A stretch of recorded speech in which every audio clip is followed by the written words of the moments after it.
ഇതിൽ എത്ര GB ഡാടാ ഇത് കിടക്കുന്നത്?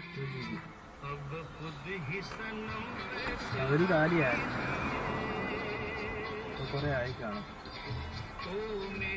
അങ്ങനെ തിരിച്ച് വണ്ടിക്കകത്തേക്ക് കൊണ്ടുപോകാം കേട്ടോ. തിരിച്ച് വണ്ടിക്കകത്തേക്ക് കൊണ്ടുപോകുന്ന എല്ലാവരും എടുക്കും. ഇത് സൂപ്പർവൈസറാ അത് കാണിക്കാൻ കൊണ്ടുപോകണം. അല്ലടാ, പെണ്ണുങ്ങളെ കിള്ളുന്നില്ല അവിടെ നിന്ന്. ദേ എടാ ഇത് കണ്ടോടാ, പണ്ടടക്കം നമ്മുടെ പുറകെ വേറൊരു കാറ് വന്നിരിക്കുന്നുണ്ടോ? നമ്മളെവിടെ നിർത്തുന്നോ അവിടെ നോക്കി ഇരിക്കുകയാണ്.